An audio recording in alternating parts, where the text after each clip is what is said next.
Right now on CBS News Bay Area, breaking news: a fire at a Bay Area recycling plant pumping smoke into the surrounding communities, the firefight and the public health impact. And the Bay Area Sheriff's Department apologizing after accidentally tear gassing students at an elementary school. The explanation.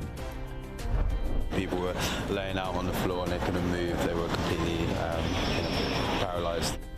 We're hearing from passengers on board that flight that appears to have hit a deadly patch of turbulence. Let's meet the Bay Area woman who turned her pain into performance and prompted an important change in a California law along the way.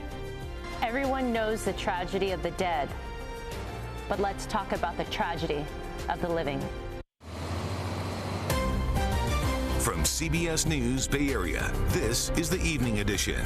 Well, we begin with breaking news in Redwood City, where you can see smoke is pouring into neighborhoods after a massive fire broke out at a recycling plant this afternoon. Good evening. I'm Ryan Yamamoto. And I'm Elizabeth Cook. The city of Sunnyvale just alerted residents that smoke is drifting their way.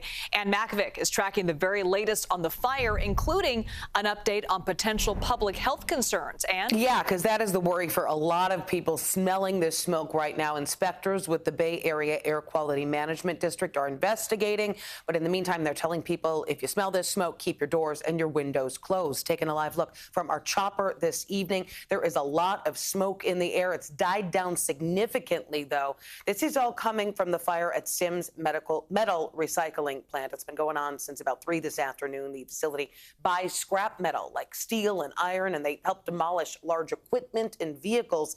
So who really knows what's in all of that smoke that could be of concern? People have been describing it as smelling like plastic.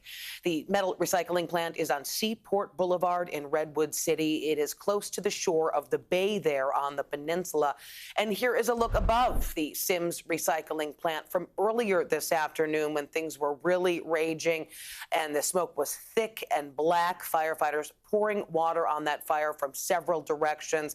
But it's really been very stubborn. They're likely going to be on scene for the next several hours, making sure that fire does not rear up again. And then the investigation into the cause can begin. So far, no word on what that might be. And like you mentioned at the top, we are getting notifications from fire departments to the south telling people about that smoke. First Alert Chief Meteorologist Paul Hagan joining us now with a closer look at where it's all drifting. It's nasty, Paul. It is some nasty stuff. Whenever that stuff combusts and gets into the atmosphere, the wind is going to carry it. So I'm going to turn the wind on our virtual map here and show you how it has been drifting away from the site of the fire, which is essentially at my feet. And just look at the wind arrows that are moving along the course of the bay here, just drifting down farther and farther through the bay and into the South Bay. And we're seeing that reflected on the air quality map as well. The EPA's official map has not showed any deteriorated air quality just yet, but we did look at the purple air sensors, which update more frequently and give us a sense of what the air quality is like on a minute-by-minute basis. And you can see